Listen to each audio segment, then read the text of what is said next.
지상의 교회를 일컬어 전투하는 교회라고 말합니다. 무슨 교회라고요? 전투하는 교회. 네. 이 땅의 교회는 아주 치열한 전투를 방불케 할 만한 그런 고난의 역경을 지금 통과하는 중에 있다는 이야기죠. 그래서 계시록의 말씀을 보면 사탄을 상징하는 용, 그리고 교회를 상징하는 이 여자, 이렇게 서로 상징적인 단어로서 그 치열한 전쟁의 상황을 이렇게 표현하고 있어요.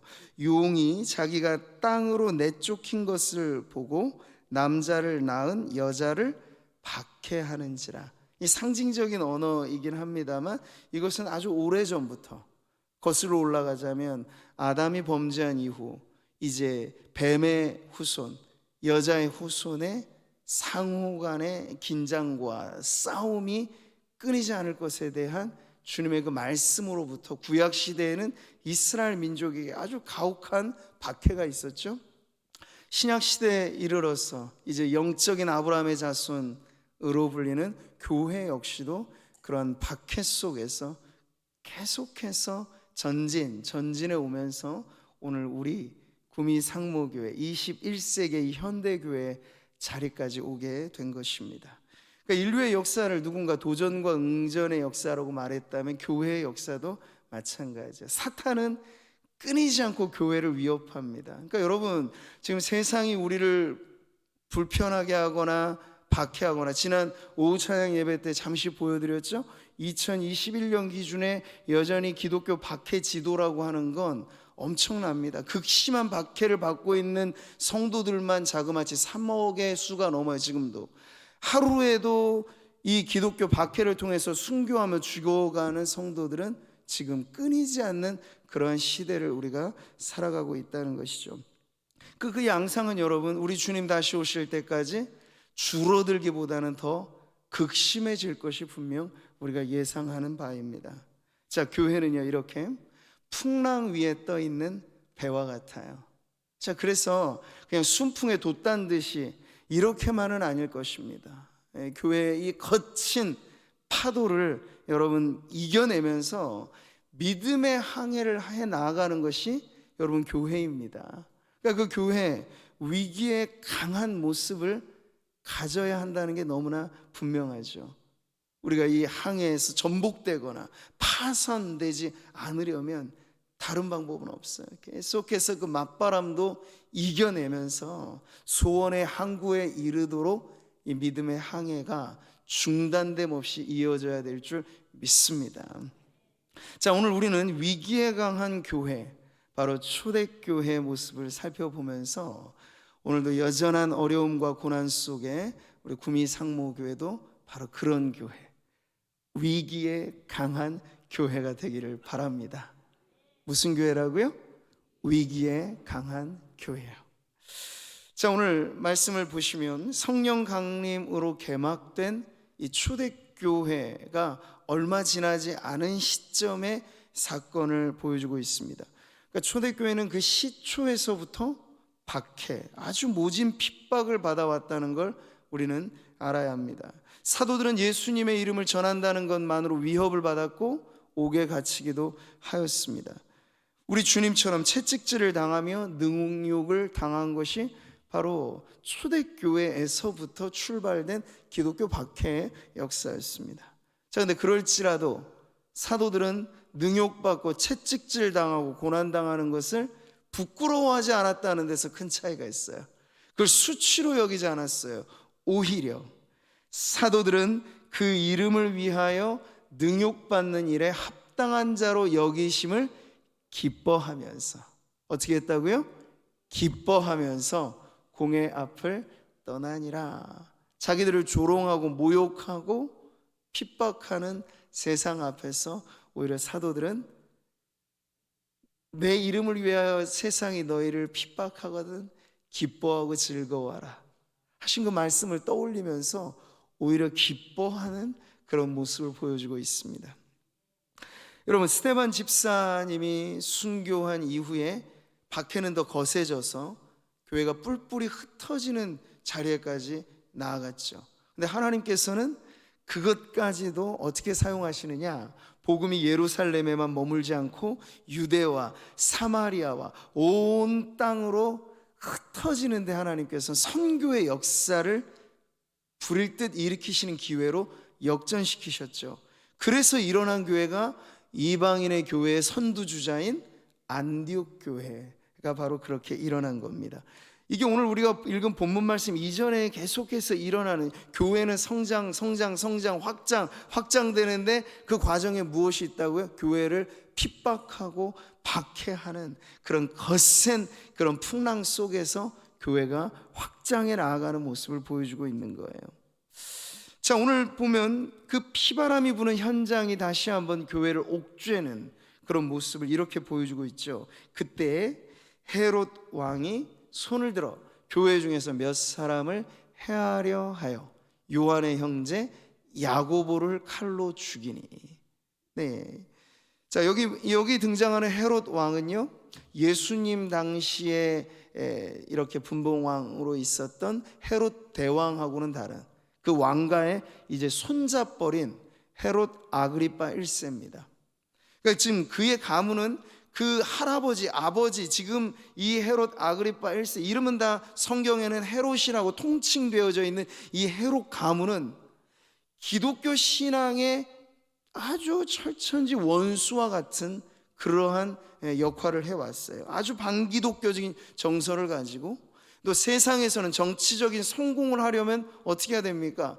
다수의 사람들의 인기에 부합해야 되잖아요. 정치는 다름 아니에요. 다수의 인기를 얻어야 세워지기 때문에 예나 지금이나 사람들은 신념에 의해서 움직이는 것 같지만 아니요, 사람들의 인기와 호응에 따라 움직이는 것이 정치입니다. 근데 이 헤롯 아그리파 1세는 정치인으로서 아주 여우 같은 인물이었어요. 민심, 그것을 잘 읽어냈고, 지금 그렇게 보니까 기독교를 박해할 때 절대 다수의 유대인들이 너무나 적극적으로 호응을 해주는 거예요. 그래서 지금 그 와중에 예수님의 12제자 중에 한 명이었던 세베대의 아들 야고보를 참수형에 처하는 그러한 살인을 저지른 거죠. 자, 이 야고보, 세베대의 아들이자 요한의 형제였던 야고보, 그는 사도 중에 첫 번째로 순교하는 그러한 영광을 누리게 됩니다. 이 성경에서 세베대의 아들 야고보가 무언가 혁혁한 공을 세우거나 일한 장면에 대해서는 잘 나와 있지는 않아요. 그러나 분명한 건 교회가 이 씨앗으로 삼는 것이 순교자의 피라고 우리가 들었는데, 바로 그 씨앗을 뿌리는데 가장 첫 번째 이 순교의 영광에 동참하게 된 이가 바로 야고보 사도였습니다. 자, 야고보를 이렇게 참수시키고 민심을 읽어봤을 때 사람들이 열광합니다. 더 막 그렇게요. 그래서 이제 박차를 가해서 이번에는 그래, 야고보 정도로 만족할 수 없다, 대표 사도였던 베드로를 옥에 가두는 그런 일을 저지르죠.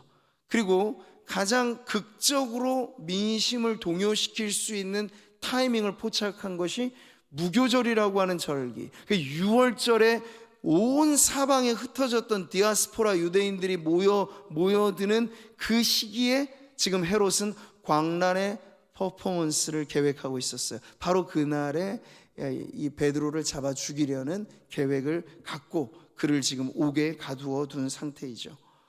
순식간에 지금 두 사도를 잃을 판이었던 초대교회는 어땠을까요? 가슴이 철렁 내려앉는 거죠.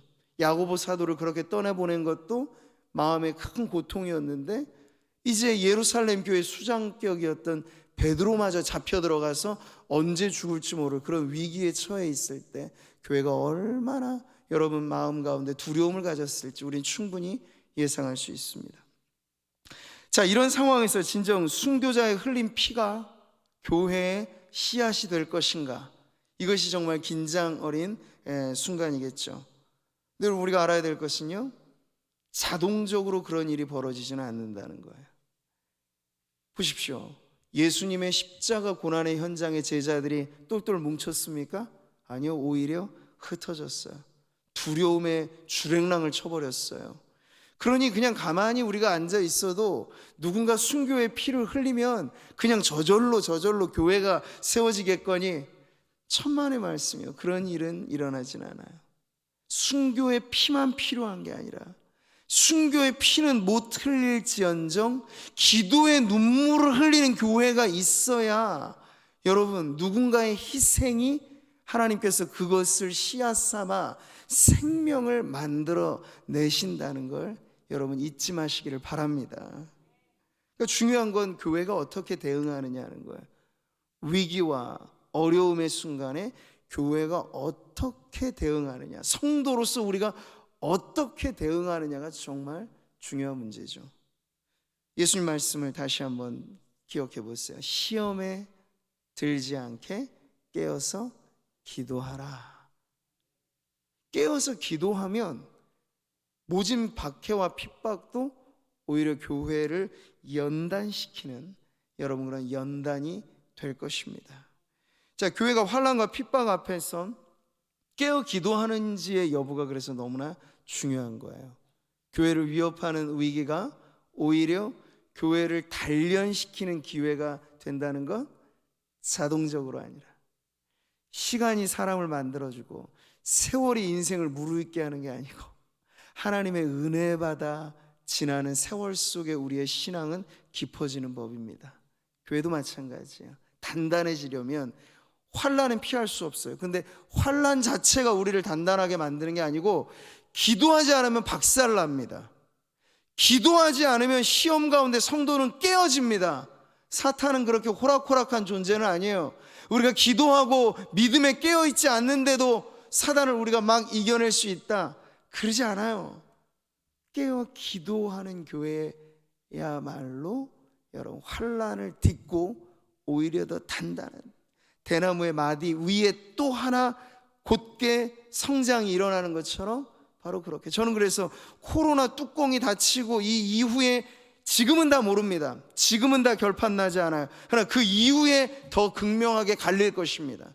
이 환난과 고난 중에 기도로 자리를 지킨 성도와 기도로 그 자리를 지킨 교회와 그러지 않은 교회 같을 수는 없을 거예요.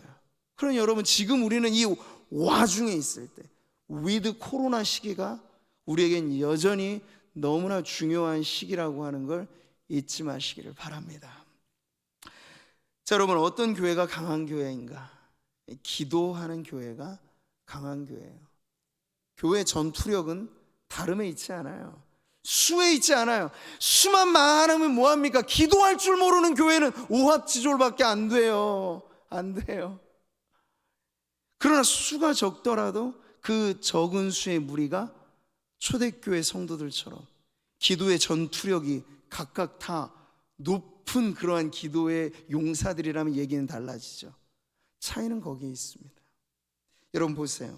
이에 베드로는 옥에 갇혔고 그 순간 교회는 뭐하고 있습니까? 교회는 그를 위하여 간절히 하나님께 기도하더라. 오늘 말씀의 가장 중요한 구절이에요. 초대교회 이제 풍전등화의 위기는 위기인 겁니다. 한꺼번에 두 유력한 사도를 잃을 판이니까요. 충분히 시험들 만한 거리였습니다. 낙심하고 절망할 이유였죠. 그런데 교회는 거기에 주눅들어서 두려워 뒷걸음질 치지 않았습니다. 오히려 거기에 딱 말뚝을 꽂고 더 이상 내가 뒤로 물러가지 않으리라 믿음의 줄을 동여매면서 그 자리에 기도를 사수하였던 교회의 모습을 보여주고 있는 거죠. 그러니까 오늘 본문은요, 그 안에 놀라운 기적의 사건을 우리들에게 보여주는데 그 기적의 사건의 전후에 기도하는 교회의 모습을 아주 선명하게 보여주는 거예요. 그러니까 여러분 12절의 말씀을 보세요. 여러 사람이 거기에 모여 기도하고 있더라. 딱 샌드위치 구조죠. 베드로가 잡혔을 때 교회는 기도하였다. 그리고 그 사이에 베드로 구출 작전이 벌어지게 되는데 내내 여러분 지금 여러분 갈려져 있는 상황이에요. 베드로의 처한 그 옥중의 상황과 마가 요한의 다락방, 그 어머니 마리아의 집에 모여있는 교회는 지금 떨어져 있는 상황이에요. 근데 우리가 마치 영화의 기법으로 떨어져 있는 두 대상이 동시간에 뭘 하고 있는지를 보면 옥중에 베드로는 갇혀있고 그 갇힌 베드로를 위해 교회는 기도하고 있어요. 기도하고 있어요. 계속 기도하고 있는 거예요. 그랬더니 기도하는 이 교회의 모습에서 베드로의 현장이 바뀌어지게 되는 기적이 일어나게 된 것이죠. 위기에 강한 교회는 기도하는 교회입니다. 한번 따라해 보실까요? 위기에 강한 교회는 기도하는 교회입니다. 기도야말로 전투하는 교회에게 있어서는 전시용 무전기 같다는 걸 여러분 한시도 잊어서는 안 돼요. 모든 기도와 간구를 하되 항상 성령 안에서 기도하고 이를 위하여 깨어 구하기를 항상 힘쓰며 여러 성도를 위하여 구하라. 이 한 구절 안에 바울이 얼마나 중복해서 지금 이 안에 우겨놓고 있습니까? 기도하십시오, 기도하십시오, 성령 안에 깨어 기도하십시오, 그걸 위해서 또 기도하십시오. 와, 질릴만도 한데 질리지 않게 강조 또 강조하는 이유는 교회가 전투하는 교회로서 기도의 무전기를 놓치면 아군으로부터 여러분 물자 조달은 전투 시에는 이 무전병이 제일 중요하단 말이에요. 그런데 교회의 무전병 역할을 해야 될 성도들이 팀이해져 있고 기도할 때 다 퍼져 있고 신앙은 온데간데 없이 명맥만 그저 허울만 지키고 있으면 전시 상황에서 우리 좀 도와달라고 하는 아군, 우리로 말하자면 하늘의 부대에 도움 요청할 사람이 없는 거예요. 그러면 여러분 아군과 전투병의 연결이 끊어져 버리면 그 죽는 건 순식간에 벌어지는 일이겠죠.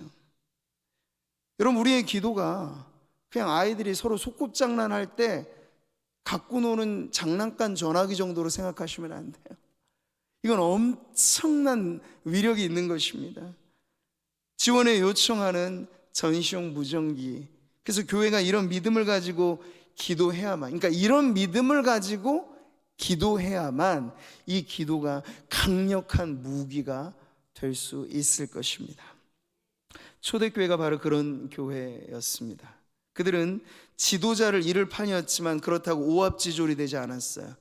누가 뭐라 할 것 없이, 누가 먼저라 할 것 없이 그들은 지금 상황이 우리가 기도해야 될 전시 상황이라는 걸 빨리 깨달았고 오로지 기도하기에 힘쓰는 그 모습으로 딱 자신의 자리를 지켜내고 있었다는 거죠. 여러분 그렇게 연합한 교회, 이 강력한 이 연대를 여러분 누가 끊어낼 수 있겠습니까? 그러니까 믿음 안에서 기도함으로 교회가 연합해야 그 연합이 강력한 거죠. 그냥 제도로 엮어놓고 무슨 행사로 엮어놓고 그 연합 집회에서 오히려 기도는 더 약화되는 경우들을 많이 봐요. 저는 연합 집회도 물론 의미는 있습니다만 그때 하는 그 기도들이 얼마나 모인 사람들의 정말 마음과 진액을 쏟아붓는 기도냐가 더 중요한데 대표자들 몇 명 세워놓고 대리로 하는 기도로 만족하게 하는 연합 기도에 여러분 능력은 없어요. 이런 허울뿐인 연합을 세상은 많이들 합니다. WCC라는 거 여러분 들어보셨죠? 이름도 거창합니다. 세계교회 연합회, 협의회. 전 범교단적인 범초교파적인 연합체를 한번 만들어보자. 뭐 시도 자체는 모르겠어요.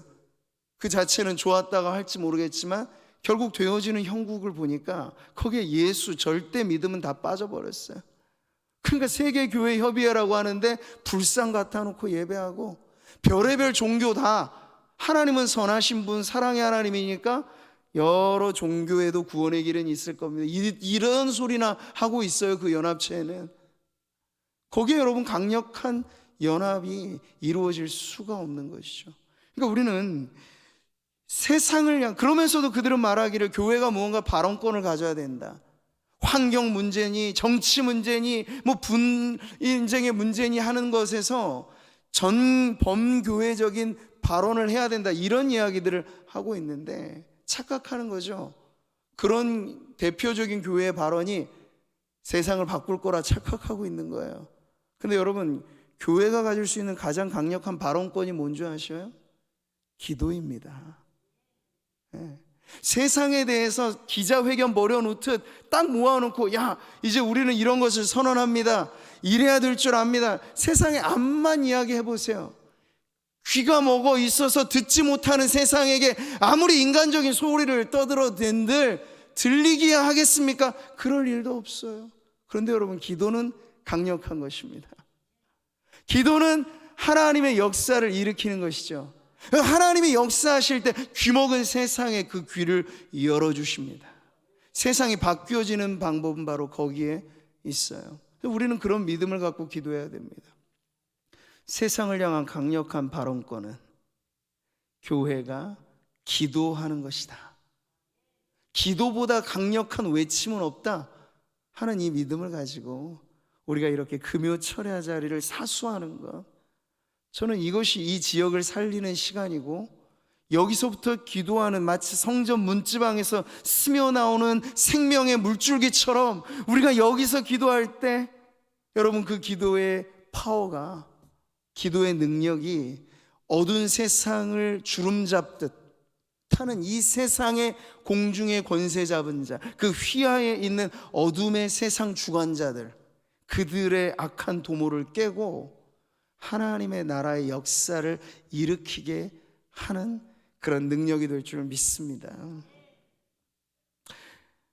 여러분, 교회의 가장 아름다운 연합은 바로 이런 연합이에요. 믿음으로 하나 되고 또 그 하나됨 안에서 강력하게 기도하는 것 말이죠. 저는 그래서 두 가지만 우리가 이 위기의 시대에 잊지 않으면 될 거라고 생각해요. 개인에게 있어서는 기도의 골방, 개인 기도를 나타내는 그 골방의 기도가 우리에게 중요하고, 또 공동체로 있어서는 예배당에서 여러분 함께 모여서 기도하는 이 합심의 기도가, 이 두 가지가 마치 여러분 술의 큰 두 개의 바퀴와 같은 거예요.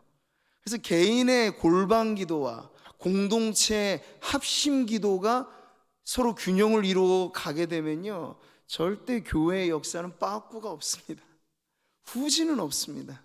전진 앞으로 승리만이 우리 앞에 놓여 있는 줄 믿으시기 바랍니다. 따라해 보실까요? 골방의 기도와 합심의 기도. 네, 성도 개개인이 깨어 기도하는 것과 우리가 모일 때마다, 그러니까 우리가 좀 다른 일에는 좀 뒤처져도 큰 문제는 없어요. 세상은 그래도 잘 돌아가요. 근데 우리가 다른 건 몰라도 기도하는 일에 있어서만큼은 둘째가라면 서로할 교회가 되어야 하겠습니다. 성도 개개인의 꿈도 여러분 그렇게 잡으시기를 바라요. 명성 그까짓 거, 그건 다 죽으면 다 지루어질 것이잖아요. 그런 거 말고 우리의 목표 하나는 내가 살아있는 동안에 기도하는 성도로서 하나님 나라의 유명히 쓰임을 받기를 원합니다. 이런 소망을 가지고 기도에 걸출한 그러한 영성이 우리 성도님들에게 있으시기를 축복합니다. 자, 이렇게 교회가 기도할 때 놀라운 역사가 일어나죠. 5절 말씀 다시 보실까요? 이에 베드로는 옥에 갇혔고 교회는 그를 위하여 간절히 하나님께 기도하더라. 이들은 베드로가 툭 되자마자 함께 모여서 기도를 시작했습니다. 한 사람을 살리기 위해 여러 많은 성도들이 지금 모여서 기도하고 있는 이 현장, 이 장면, 이게 사실 우리가 본받아야 될 교회의 모습이에요. 우리는 이번 주간 지나면 이제 사랑 나눔 축제가 기도 주간으로 시작이 되죠. 한 영혼이 거저 거듭나는 게 아니잖아요. 거기엔 예수님의 흘리신 보혈의 피값이 있는 거고, 그리고 그가 예수께로 나오는 데 있어서 그 험한 믿음의 여정, 누가 그 길을 닦아줘야 하겠습니까? 바로 기도하는 성도와 기도하는 교회가.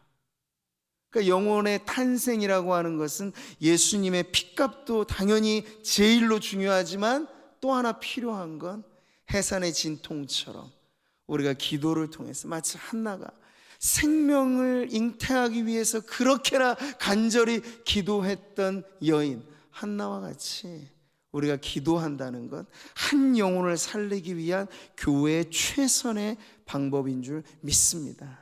그래서 우리는 앞으로 그 2주간을 그렇게 한 영혼을 구하고 한 영혼을 살리기 위한 기도에 돌입해야 하겠습니다. 자, 여러분 보세요.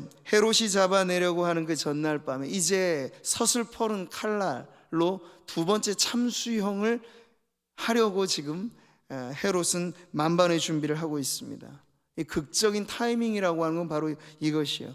베드로의 순교 날이 이제 해가 동터오르면 피할 수 없는 순교의 날이 다가오게 되는 바로 그때 교회는 그 순간에도 역시 기도하기를 쉬지 않았을 겁니다.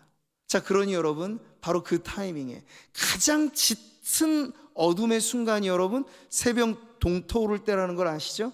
새벽 미명이야말로 가장 어둠이 짙을 때인데 그 어둠을 조금만 참고 인내하면 밝은 여명이 밝아오르게 된다는 거죠. 바로 지금 그 모습이에요. 죽기 일보 직전에 있는 베드로, 근데 그를 위하여 끝까지 기도하는 교회, 바로 이들이 하나님의 역사를 경험할 때 놀라운 기적의 현장을 보게 되는 거죠. 7절의 말씀 같이 볼까요? 호련히 주의 사자가 나타나매 옥중에 광채가 빛나며 또 베드로의 옆구리를 쳐 깨워 이르되 급히 일어나라 하니 쇠사슬이 그 손에서 벗어지더라. 아멘. 말하자면 위기 탈출 넘버 1. 지금 그런 상황이에요. 베드로 지금 이 위기 상황에서 하늘로부터 급파된 긴급 출동 명령을 받고 내려온 천사가 등장하고 있는 거예요. 그러니까 전혀 이 상황과는 어울리지 않는 지금 장면이 연출이 되고 있는 거예요. 여기에 이 장면이 끼어들어오지 않았다고 한다면 여러분 예고된 죽음만이, 그 형장의 이슬로 사라질 운명만이 베드로 앞에, 그리고 그 유력한 지도자를 잃은 허탈과 그리고 상심 속에 교회는 정말 절망의 나락에 빠질 수밖에 없는 그 시기에 전혀 이들과는 어울리지 않는 대상이 출현하는 거죠. 긴급 출동한 천사의 등장이 바로 그렇다는 거예요. 여러분, 그러니까 지상에서 이 기도가 이 땅에서 여러분이 기도해 이 우리의 음파로는 천정을 뚫고도 못 나가요. 그 자체가 얼마나 연약해 보입니까? 우리의 부르짖음이라는 게. 근데 여러분 기도는 음성 신호로 끝나버리는 게 아니라는 걸 여러분 잊지 마십시오. 기도할 때 우리 하나님은 촉각을 곤두세우고 기도하는 성도들 가장 가까이서 하나님은 들으십니다. 네. 그렇기 때문에 기도가 하늘의 역사를 일으키는 통로를 열어놓는 그러한 비결이 되는 것이죠.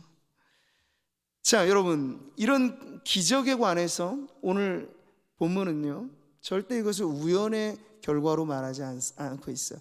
베드로는요 오히려 이 속편한 사도님은 주무시고 계세요. 아마도 그걸 운명으로 받아들인 것 같아요. 야고보가 나보다 앞서왔으니 그래 하나님, 지금 제가 예전에는 그 여종의 추궁에도 두려워 벌벌 떨면서 나 주님 모른다고 했는데 이제는 주님 내가 순교의 자리에 나아가게 되었군요. 감사합니다. 아마 베드로는 자신의 운명처럼 다가온 그 순교를 받아들인 상태인 것 같아요. 그러니 이렇게 편하게 주무시기까지 하겠죠. 여러분, 베드로가 기도하고 있지도 않아요.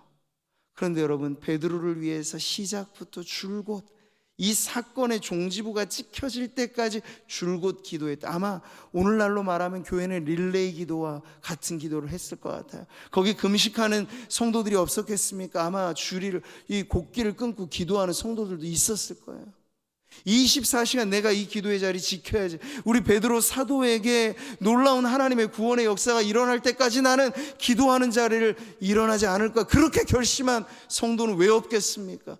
그렇게 기도하는 성도들이 계속해서 베드로는 자고 있을 때 그 잠을 잊은 상태에서 기도하는 교회는 계속 그를 위하여 중보하고 있는 이 상황에 여러분 기적이 일어나게 된 것입니다.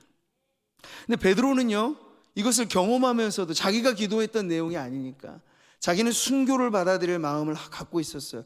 근데 이게 거의 환상 같은 일이 벌어지나 했어요.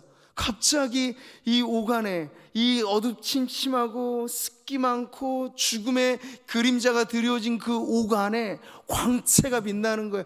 천상의 존재가 그 안에 턱 자리를 잡고 있는 거예요. 그랬더니 그 즉시로 자기를 얽어매고 있던 쇠사슬이 스르르 풀려진 거예요. 열쇠 하나 없이 그걸 끊어내고 풀어낸 거예요. 그랬더니 이내 조금 있자 이 파수들이 깨어서 지키고 있는 상황임에도 불구하고 그걸 어떻게 그들의 눈을 가려 놓았는지 옥문은 열리고 파수대를 지나서 결국에는 감옥을 탈옥하고 감옥에서 구출되어 완전히 자유인이 된 상황까지 가게 될 때, 그때까지 베드로는 이게 꿈인 줄 알았어요. 이게 환상인 줄 알았어요. 내가 죽기 직전에 하나님께서 겁먹지 말라고 나에게 이런 위로의 환상을 보여주시는구나 싶을 정도로 이게 환상적인 이야기였는데, 여러분 결과는 환상이 아니라 실제로 일어난 기적이었다는 거죠. 그래서 11절에 이르러서 베드로가 이게 환상이 아니구나 하는 걸 알게 돼요. 이에 베드로가 정신이 들어 이르되 내가 이제야 참으로 주께서 그의 천사를 보내어 나를 헤롯의 손과 유대 백성의 모든 기대, 자기가 죽게 될 거라를 기대한 거잖아요. 그 기대에서 벗어나게 하신 줄 알겠노라. 이제서야 알겠노라. 꿈이 아니군요. 하나님 이게 생시군요. 아마 자기를 이렇게 꼬집어 보기도 하지 않았을까 싶어. 이게 꿈이야 생시야? 근데 아파요. 꿈이 아니에요. 그래서 베드로는 이게 이 기적이 어떻게 일어난 것인가 몰라 하면서 불이 나게 그를 기다리고 있을 그 교회의 성도들의 집회 장소, 마가라 불린 요한의 어머니의 집, 성령이 강림하셨던 그 집, 바로 마가 요한의 다락방에 그는 다시 찾아가게 됩니다. 그랬더니 여러분 12절에 보세요. 깨닫고 마가라 하는 요한의 어머니 마리아의 집에 가니 여러 사람이 거기에 모여 기도하고 있더라. 역시나 교회는 기도하고 있었습니다. 그 기도 소리가 아마 새어 나오지 않았겠어요? 그 정도는. 그랬을 때 베드로의 마음에 밀려온 감동은 여러분 어땠을까요? 누구를 위해서 기도하고 있었겠습니까? 베드로를 위해서 계속해서 기도하고 또 기도하는 교회가 이렇게 나를 지켜주고 있었구나. 그런 안도와 감사와 기쁨과 그 모든 것에 번복이 되어서 이제 바로 다음날 몇 시간 후면 죽을 줄만 알았던 내 인생, 하나님 내게 맡겨주신 사명은 이토록 귀한 교회를 조금도 목양하라고 나에게 기회를 주신 거구나. 내 형제 야고보는 먼저 주님 앞에 순교의 잔을 받았지만 나에게 주신 사명은 조금 더 몸된 교회를 섬기라고 내게 기회를 더 주신구나. 그걸 깨닫고 기쁨으로 여러분 그 교회와 재회하는 장면을 오늘 말씀은 우리들에게 보여주고 있습니다. 여러분, 교회가 합심해서 기도할 때 기적은 일어납니다. 이것이 오늘 우리의 믿음이기를 바랍니다. 그러니까 전제는 있죠. 믿음을 가지고 교회가 합심해서 기도할 때 여전히 우리 하나님은 어디 먼 데 가 계시지 않아요. 기도하는 바로 그 현장에, 기도하는 바로 그 성도의 기도 소리를 들으시고 하나님은 역사하시는 줄 믿습니다. 존 칼빈이 여러분 이 부분을 이렇게 설명할 때 그는 전투하는 교회 현장을 표현해서 이렇게 말을 하였습니다. 베드로는 사실 전투가 치열한 최전방에 홀로 서 있었지만 그러나 나머지 사람들도 모두 그 시각에 기도로 싸움으로써 할 수 있는 한 최대의 지원을 그에게 보내고 있었다. 그래서 역사는 일어났다. 그런 거죠. 그래서 기적은 벌어졌다 하는 거예요. 베드로의 기적 같은 구출은 우연이 아닙니다.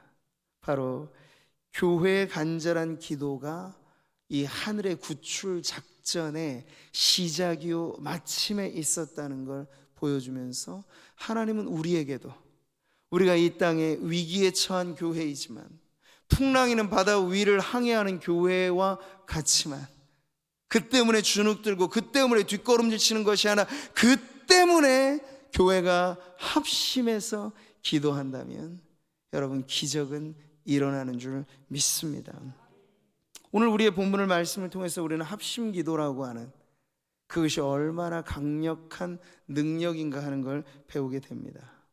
여러분, 우리는 영적인 삶에 최전방 의식을 갖고 살아가야 돼요. 그러니까 우린 무관하지 않다는 걸 잊어서는 안 돼요. 이런 의식 속에 깨어 있어야 여러분, 베드로와 같은 지금도 위기의 상황에 있는 이 전방 선교사들, 그리고 마귀의 블랙리스트의 넘버원은 누굽니까? 교회를 섬기는 목회자들이에요. 목회자 한 명 무너뜨리면 교회는 삽시간에 무너지기 쉬우니까요. 근데 그 교회를 담당하는 목회자들을 위한 기도, 또 중요한 섬김의 일꾼들을, 그러니까 교회는 대표의 원리에 의해서 움직이잖아요. 당회가 여러분 아주 중요한 의결을 하고 할 때 그저 당회가 우리의 생각만으로 일들을 처리해 간다면 무슨 일이 벌어지겠습니까? 근데 온 성도들이 이 유력한 일꾼들을 위해서 기도하는 교회가 되면요, 당회를 통해 하나님은 거룩한 일들을 이루어 가십니다. 그 믿음을 가지고 교회를 앞장서 섬기는 일꾼들을 위해서 기도할 때 성도들은 최선을 다하여 우리가 마치 최전방에 있는 전투병력이다 하는 의식을 가지고 기도해야 할 줄 믿습니다. 이럴 때 필요한 게 바로 성도들의 합심 기도라는 거예요. 기도하자 우리 마음 아파요. 그 찬송도 있잖아요. 기도하자 우리 마음 아파요. 교회가 가장 아름다운 연합을 이루는 건 기도하기 위하여 모이는 것이고, 모여서 딴짓하지 않고 기도에 전념하는가. 저는 여러분 그렇게 실험해도 좋다고 봐요. 우리가 지금부터 아무거지 사역을 당분간 딱 일주일 동안 안 해봅시다. 혹은 한 달간 안 해봅시다. 그런데 그 시간에 다른 것보다 더 기도에 한번 힘써 봅시다 하면, 기도 대충 하면서 펼쳐낸 사역과 기도에 전념한 결과로서 나오는 사역은 절대적으로 달라질 것입니다. 그런 믿음이 우리에게 있을 때 기도는 하나의 분과가 아닌 거예요. 여러 가지 많은 일들 중에 하나가 아니고 여러 많은 일들을 제대로 그 자리에 세워놓는 생명의 능력의 원천이 바로 기도의 자리인 줄 믿습니다. 여러분, 성도들이 합심하여 기도할 때 예수님께서는 그것이야말로 하늘 문을 여는 비결이라 말씀하셨어요. 같이 한번 이 중요한 구절인데요, 우리 큰 목소리로 다 같이 읽어보겠습니다. 시작.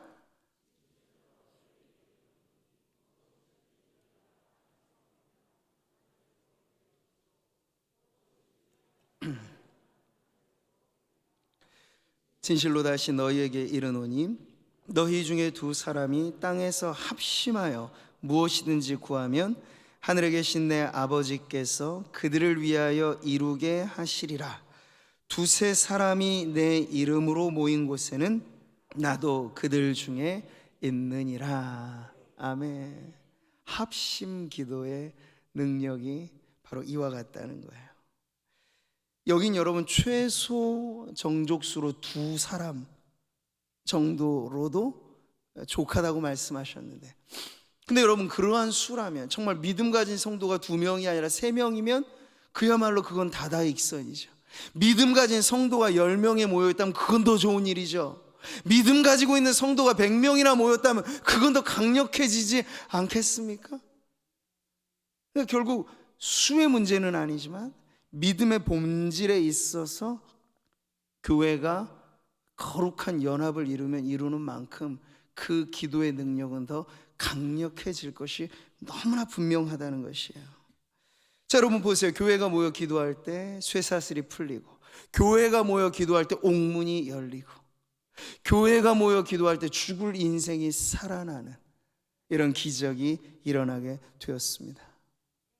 옛 시대를 살았던 엘리야, 그는 자기의 마음과 함께 하여 기도할 단 하나의 기도 단짝도 없이 홀로 외롭게, 불신앙이 만연했던 시대였고, 아합과 이세벨이 아주 그 폭력을 동원해서 선지자들을 잡아 죽였던 바로 그 시대에 그만 홀로 외롭게 기도하였습니다.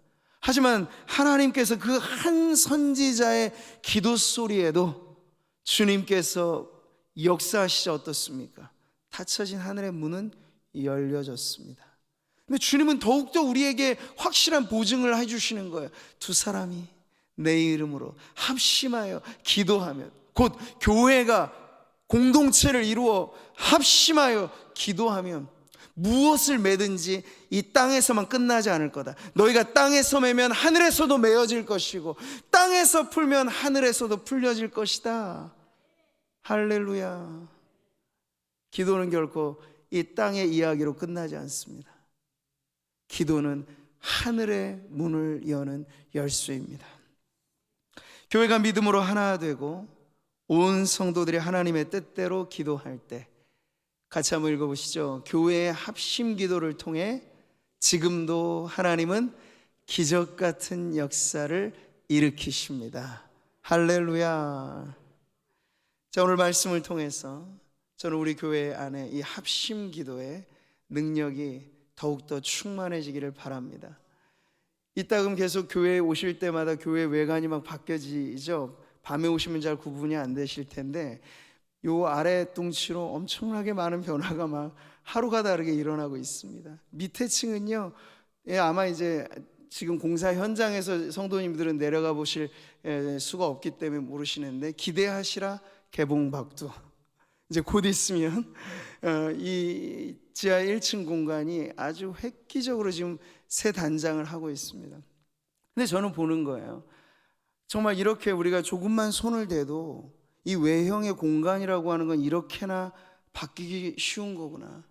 근데 여러분, 교회 외관이 바뀌어지면서 하나님께서 저에게 주시는 더 큰 기대감은, 이 공간 안에 모여서 공간 안에서 예배하고 공간 안에서 기도할 교회가 새로워진다는 것, 이보다 더 놀라운 역사이구나 하는 그런 기대감. 그래서 교회가 이런 기회를 통해서 위기뿐만 아니라 우리 안에 일어나는 이런 외형적인 변화의 시기에 저는 우리 교회의 영성과 교회의 기도의 전투력, 이런 것이 더 강력해지는 변화가 일어나기를 소망합니다. 제가 누누이 말씀드리잖아요. 이 강대상 아래로 해서 조그마한 공간이 기도 공간으로 특화된 공간을 지금 만들고 있는데, 딱 보면 거기 한 7명에서 10명 남짓할 기도 소그룹이 기도 사역을 할 만한 공간이 지금 계속 만들어지고 있어요. 저는 꿈꾸기는 기도원의 300용사처럼 많게는 10명, 그러니까 7명에서 10명을 한 그룹으로 해서 그 10명의 기도 소그룹이 한 30개 정도만 일어나게 되면 될 텐데, 뭐 한꺼번에 그게 아니더라도 그렇게 이제 주중의 기도, 주일의 기도, 1부에서 4부까지 예배를 드릴 때 동시간에 이 예배를 위해서 집중적으로 중보기도하는 그러한 사역을 이제 일으키게 될 것입니다. 그럴 때 여러분, 특히나 여러분 4부 예배, 청년들이 모여서 예배할 때 시작이 얼마나 놀랍습니까? 근데 거기에 더 은혜가 필요해요. 모였다고만 되는 건 아니고 모인 곳에 폭발적인 역사가 일어나야 돼요.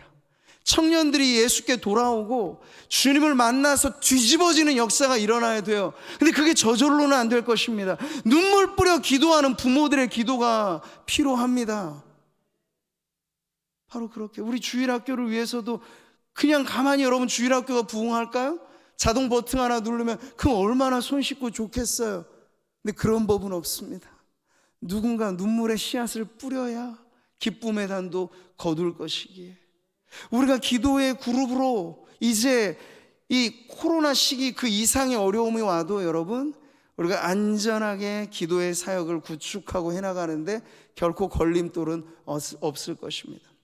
가장 중요한 건 이 기도의 소원함을 가지고, 하나님, 제가 그 사역에 하나님 앞에 헌신하고 싶습니다 하는 그 기도의 불이 붙어있는 성도들이 자원하여서 그 기도의 사역이 일어나게 되면요, 우리가 생각하는 그 이상, 그 이상의 놀라운 역사가 바로 오늘 우리 교회를 통해서 일어나게 될 줄 믿습니다. 하늘의 작정 명령을 수행하는 기도 특공대원들, 초대교회의 모습처럼 오늘 저와 여러분이 바로 그 기도의 특공대원이 되기를 바랍니다. 그렇게 할 때 여전히 우리가 누군가를 구출해 줘야 될 누군가를 위하여 오늘 이 밤 기도할 것입니다.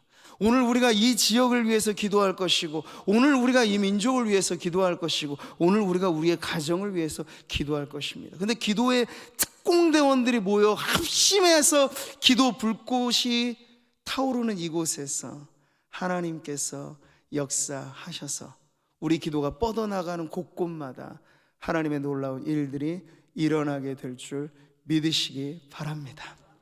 오늘 그 확신을 가지고 우리 다 같이 하나님 앞에 기도하는 자리에 나아가기를 바라는데요, 위기 앞에 강했던 초대교회처럼 오늘도 기도에 헌신된 우리 성도들을 통해서 우리도 강한 교회, 세상적인 힘으로 강한 거 말고 기도의 영역으로 강한 교회, 바로 그런 교회로 주님 앞에 서겠습니다 결단하시면서 우리 다 같이 찬송하며 기도의 자리로 나아가도록 하겠습니다.